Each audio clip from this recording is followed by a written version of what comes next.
तो आज की इस वीडियो के अंदर हम डिस्कस करने जा रहे हैं थिंग्स फॉल अपार्ट नॉवल के चैप्टर 13 की समरी एनालिसिस डिफिकल्ट वर्ड्स और प्रोवर्ब्स को। तो सबसे पहले हम डिफिकल्ट वर्ड्स देख लेते हैं। सबसे पहला वर्ड है एक्वी। ये एक तरह की सीटी है, यानी म्यूजिक वाला इंस्ट्रूमेंट है। उसके बाद है यूमोफिया ओबोडू डाइकी। ये इग्बू लैंग्वेज में है, इसका मतलब होता है the land of the brave. उसके बाद है येलो ग्राइंडिंग स्टोन। ये वाली जो लाइन है ना, ये कोनकोवो के विलेज के साथ यूज की गई है और इसका मतलब है चीजों को ग्राइंड करने वाला पत्थर। उसके बाद है इक्यूडो। ये कोनकोवो के गांव का यानी विलेज का नाम है। उसके बाद है एक्विंजू। एक्विंजू भी है, कई जगह पे एक्विंसू भी लिखा हुआ है, यानी जी भी है और एस भी है। ये ना एक इविल स्पिरिट का नाम है। उसके बाद है ब्रांड। जलती हुई लकड़ी को कहते हैं ब्रांड। उसके बाद है फीवर हीट। किसी चीज का ना हद से ज्यादा तेज होना, यानी जब आप एक्सट्रीमली एक्साइटेड होते हैं ना, उस सिचुएशन को, उस फीलिंग को कहते हैं फीवर हीट। उसके बाद है इनएडवर्टेंट, यानी कोई भी काम जो कि आप अनइंटेंशनली करते हैं, जो कि आपकी मर्जी से नहीं होता, बस गलती से हो जाता है, उसको कहते हैं इनएडवर्टेंट। उसके बाद है हेड लोड्स। सर पर रखा हुआ जो सामान होता है उसको कहते हैं हेड लोड्स। उसके बाद है मबेंटा। मबेंटा जो है ना, ये कोनकोवो की मदर के गांव का नाम है। उसके बाद है एम्बियनो। ये उस गांव का नाम है जिससे जंग करने के लिए कोनकोवो दूसरे चैप्टर में गया था। यानी आपको याद होगा कि एक गांव के साथ जंग करने के लिए ना चैप्टर 2 में कोनकोवो गया था। उस गांव का नाम है एम्बियनो। और ये ना मबेंटा जो पहले मैंने बताया कोनकोवो की मदर का जो गांव था, ठीक उससे पहले आता है। अब मैं आपको इसकी समरी बताता हूँ। इस चैप्टर के शुरू में हमें ना कुछ आवाज आती है, वो ऐसी होती है गो डी डी गो गो डी गो डी गो गो डी गो। ये आवाज ना एक इंस्ट्रूमेंट की है जिसका नाम है एक्वी। और ये आवाज पूरे कबीले वालों को सुनाई जा रही थी। अब इन लोगों में रिवाज था कि हर आदमी को ना इस इंस्ट्रूमेंट की आवाज को समझने के काबिल होना चाहिए। यानी जब भी एक्वी की आवाज आए तो इन लोगों को पता हो कि ये क्या कह रहा है, क्योंकि इस इंस्ट्रूमेंट की हर आवाज का कोई ना कोई मतलब होता है। उसके बाद ना डिम डिम डिम की थोड़ी थोड़ी देर बाद आवाज आती है, यानी तोप के गोले चलाए जाते हैं। ये आवाजें ना उस वक्त आ रही थी कि जब अभी सुबह के टाइम मुर्गे की आवाज भी नहीं आई थी और लोग भी गहरी नींद में सो रहे थे। इस आवाज के साथ सब उठ खड़े हुए और अपने बम्बू बेड्स के ऊपर लेटे हुए इसी आवाज को सुनने में लगे हुए थे। तो इस आवाज का मतलब था कि कोई मर गया है। तोप की आवाज इतनी तेज थी कि ऐसे लग रहा था कि जैसे ना वो आवाज आसमान को चीर रही हो।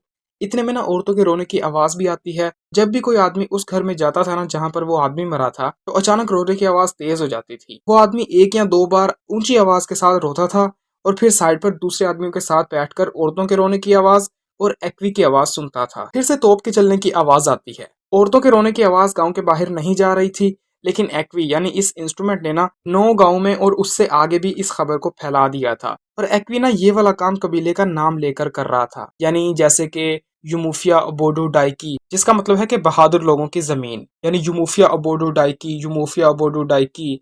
इस तरह से ना वो आवाज खबर को फैला रही थी। जिस जगह पर ये खबर जा रही थी वहां पर लोग परेशानी के साथ अपने अपने बम्बू बेड्स के ऊपर बैठे हुए थे। फिर ये आवाज एक और गांव की तरफ जाती है जिसका नाम होता है एग्यूडो, द येलो ग्राइंडिंग स्टोन। ये कोनकोवो के गांव का नाम था। बार बार ना एग्यूडो गांव का नाम लिया गया और अब पूरे 9 गांव के लोग बेसब्री से उस आदमी का नाम सुनने के लिए बैठे हुए थे कि जिसकी डेथ हुई थी। आखिरकार उस आदमी का नाम बता दिया जाता है और वो लोग ना आह भरकर कहते हैं, ज़्यूडो इज डेड।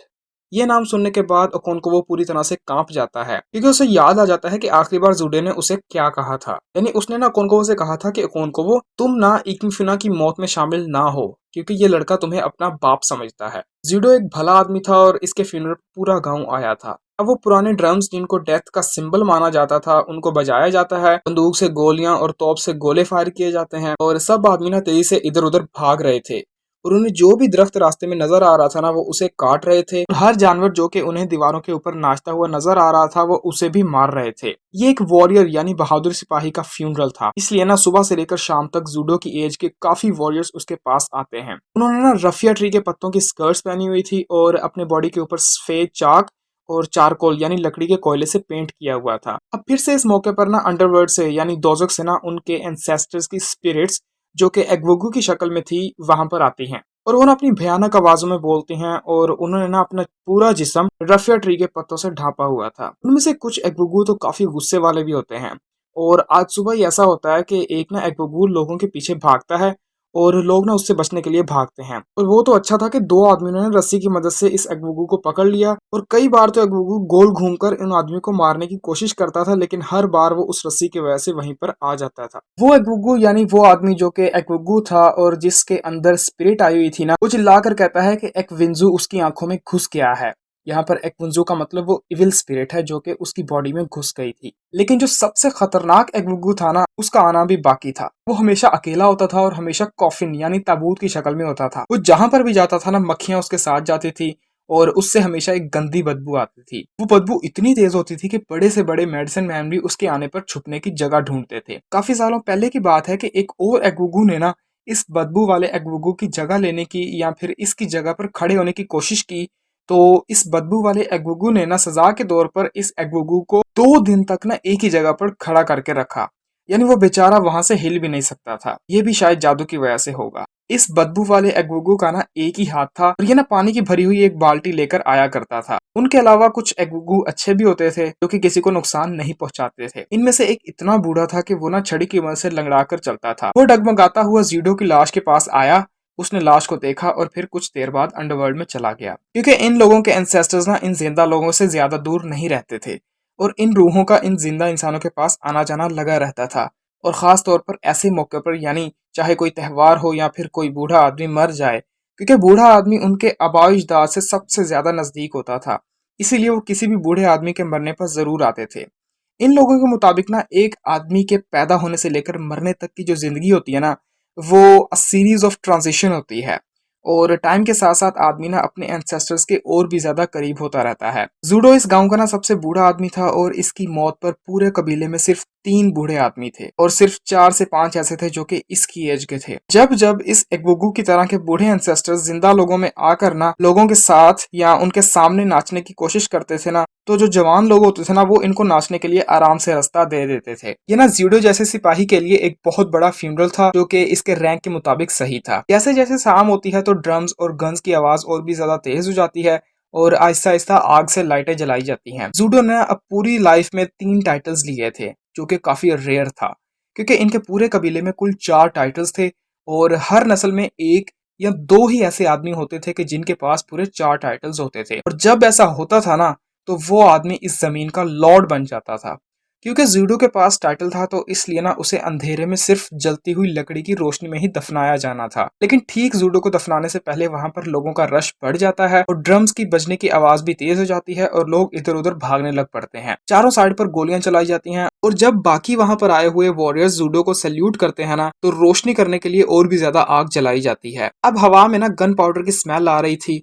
इतने में ना वो एक हाथ वाली स्पिरिट वहां पर आती है जिसने हाथ में एक पानी की भरी हुई बाल्टी पकड़ी हुई थी। लोग इसके गुजरने के लिए रास्ता बनाते हैं। उस एगवुगु की बदबू इतनी ज्यादा थी कि हवा में मौजूद गन पाउडर की स्मेल भी उसके स्मेल के सामने गायब हो गई थी और अब हर तरफ ना उसकी बदबू थी। कुछ देर तो बजते हुए ड्रम्स के सामने नाचता है और फिर लाश को देखने के लिए चला जाता है। वो भारी आवाज में जीडो का नाम लेता है और कहता है कि जीडो, अगर तुम इस जिंदगी में गरीब होते ना, तो मैं ना तुमसे कहता कि अगली बार अमीर बन के पैदा होना, लेकिन तुम पहले ही अमीर थे। और अगर तुम डरपोक होते तो मैं अगली जिंदगी में तुम्हें करेज लेकर आने को कहता, लेकिन तुम बहुत बहादुर थे।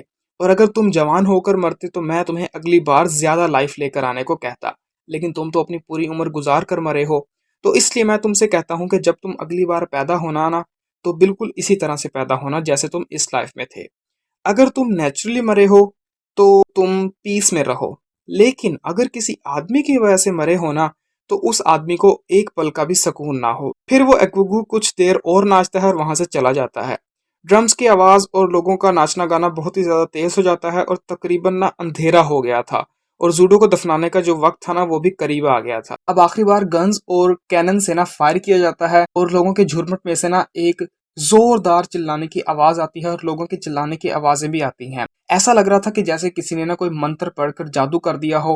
फिर सब लोग खामोश हो जाते हैं। लोगों के क्राउड के दरमियान ना एक लड़का खून के तालाब में पड़ा हुआ था। ये जूडो का 16 साल का लड़का था जो कि अपने भाइयों के साथ मिलकर अपने बाप को अलविदा करने के लिए ट्रेडिशन के मुताबिक डांस कर रहा था। ये लड़का ना कोनकोवो की बंदूक के फटने की वजह से मरा था, यानी कोनकोवो की बंदूक फटी और उसमें से ना एक लोहे का टुकड़ा निकला और उसने इस लड़के का दिल चीर दिया। अब सब लोग हैरानगी के साथ वहां पर खड़े थे, क्योंकि उनके यहाँ ना आज से पहले ऐसा कभी भी नहीं हुआ था। हाँ, गुस्से में आकर या फिर किसी से बदला लेने के लिए तो कत्ल हो जाते थे, लेकिन ये पहली बार हुआ था। अब कोनकोवो के पास एक ही रास्ता था कि वो इस गांव को छोड़कर चला जाए, क्योंकि ये अर्थ गॉडेस के यहाँ एक बहुत बड़ा गुनाह था कि कोई भी किसी कबीले वाले को मारे, और कानून के मुताबिक जिसने ये गुनाह किया है उसे गांव छोड़कर जाना होगा। उनके यहाँ ना दो तरह के क्राइम्स होते हैं, एक मेल और एक फीमेल, और कोनकोवो ने ना फीमेल वाला गुनाह किया है। मेल का मतलब है कि ऐसा गुनाह जो कि जानबूझकर किया जाए, और फीमेल का मतलब है ऐसा गुनाह जो कि गलती से हो जाए। अब कोनकोवो को यहाँ से जाना होगा और वो ठीक 7 साल बाद ही वापस आ सकता है। उस रात ना अब कोनकोवो अपनी सारी कीमती चीजें बांधता है,